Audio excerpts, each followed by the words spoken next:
Do you guys have any kind of price target on Ether? Well, what I can say is that it was trading around 1,400 not that long ago. I think it was like a month ago. I mean, Ethereum 2.0 has been being talked about for a long time, but in December 2020, like an important threshold was met for Beacon. So that migration is to Ethereum 2.0 is happening, like, and there's a tangible movement, like technically. Yeah. They've been shipping stuff. Yeah, like which wasn't the case, like, you know, it was more of like a plan idea, like, and that threshold was met, and so it's more than just like an idea. I hope we'll get there. We're optimistic. Like, it's actually happening, like, as we speak. Yeah, I think they've broken it up into half a dozen or so phases, but that Beacon chain launch was definitely, I think a pretty important one.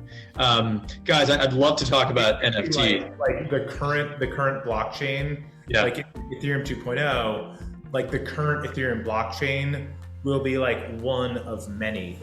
Yeah. Blockchains. So if you think of, like, right now, Ethereum has only one highway. It's like the Long Island Expressway, right? And it gets back to traffic Friday afternoon, or people leaving the city or something. And then Ethereum 2.0 will effectively, like, have many highways.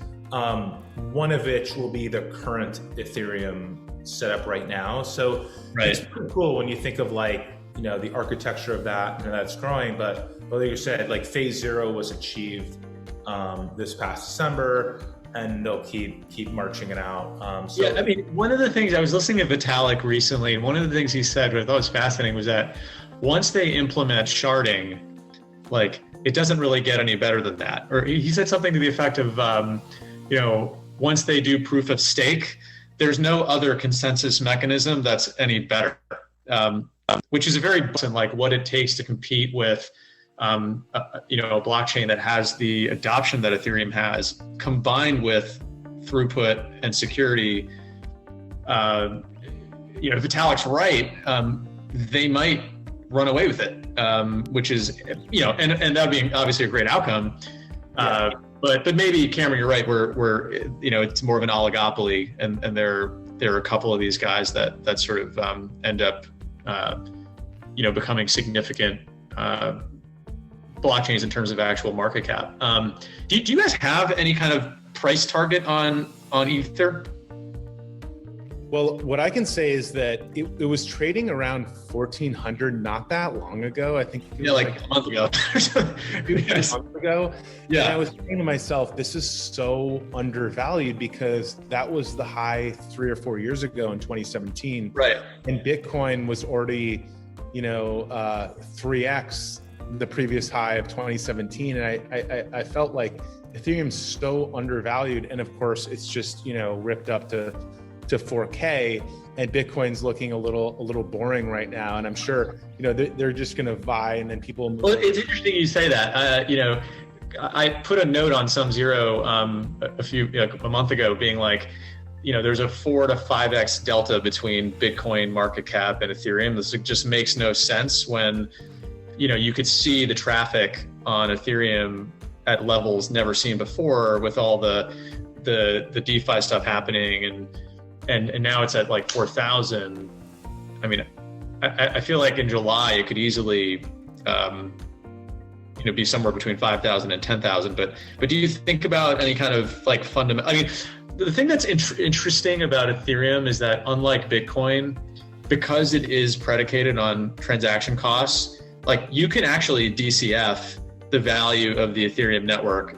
You're going to make all kinds of assumptions on growth, obviously, but do you ever think about taking gas fees over an annual period and just treating it as revenue to the network, and putting a multiple on it and seeing what you get? I haven't done that analysis, but I'm sure you or there's a lot of bright members on SumZero who are could do it. So I'd love to see it. I have not personally done it, but yeah, I think you're right. 5,000, 5 to 10 feels like a reasonable range towards year end. And I guess if we're currently at Ethereum's maybe 50% market cap of Bitcoin, and we think Bitcoin's a 10x from here, I see no reason to believe that Ethereum isn't at least a 10x sort of lockstep.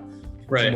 And maybe quite frankly, a lot more to my previous comments about how do you put a bound on this type of innovation and creativity? You really can't. So there's a psychology here. Like I remember when Bitcoin broke 50,000, it was like hovering at like 48, 49 and we're humans, right? So there's psychology. I think if Ether breaks 5,000, it just feels psychologically like a really interesting inflection point. People like round numbers. Yeah, people like round numbers. Then at 10,000, people's heads are going to explode. Yeah. So look, we love both these projects. They're incredible, and I think that they'll probably move lockstep in many ways. But right now, the focus has been on Ether. It's super hot. Bitcoin's a starting place. When friends come to me and say, "Hey, I believe in crypto, I just don't know where to start," I say, Bitcoin and Ether, you have a lot of your bases covered, because Bitcoin, you index the entire Bitcoin network. It's sort of like an index, right, of the entire ecosystem. In Ether, you index everything that's happening in Ethereum, which includes decentralized finance. It includes a lot of NFT stuff, because people are building applications on top of Ethereum, and ETH is the M1 layer 1 money supply, so it's scarce, and all these applications require Ether to work. And so they're like Ether eaters. They take Ether out of the market in a sense, or they lock it up and they make it scarce. So the price appreciates. But by indexing both the Ethereum network and the Bitcoin network, you have many of your bases covered, and then you can continue to go from there. Yeah, it's funny. I personally just did kind of like a 50-50 thing, and then just let it sort of. Yeah, how's that working out? Well, interestingly, the Bitcoin part of it has been, at least recently, kind of flat. Obviously, it's had a huge run in the first quarter, but Ethereum has just absolutely taken off. And maybe this is a good time to discuss Ethereum.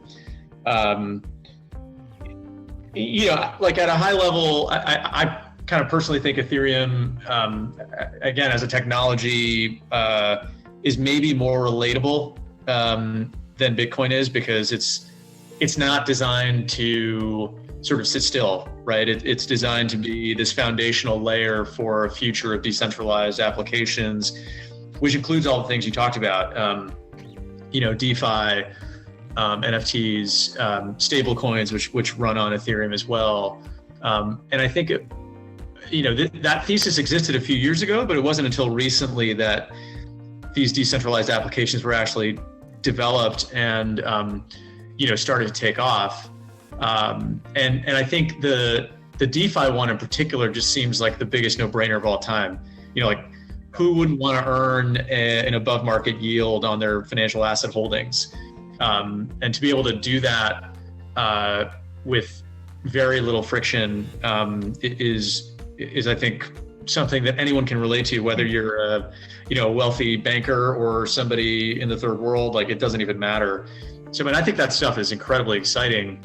How do you guys think about Ethereum relative to Bitcoin? Do you see Ethereum as a threat to Bitcoin, or do you just see it as a different entity altogether that can coexist and Yeah, I think they're totally they live side by side and they're apples to oranges. So you're absolutely right. It's almost like in Bitcoin, the technology is at the service of the currency, like the asset itself. Ethereum, the currency is at the service of the technology. It's almost the opposite. And one way to think of Ethereum is if people have heard of cloud computing, right? Mm-hmm. A cloud computer. You can think of like Amazon Web Services. It's controlled by a company. It has a CEO. It used to be Jeff Bezos. You put your credit card into Amazon. You use its computing power on the cloud services. You run your application in your startup. Ethereum is decentralized cloud computing. So it's not controlled by a company or a CEO. You can run your application on the Ethereum decentralized computer, and you pay for the compute power instead of with a credit card, or instead of a credit card, you do so with Ether. So it's almost like another way to think of it is like a decentralized iOS operating system.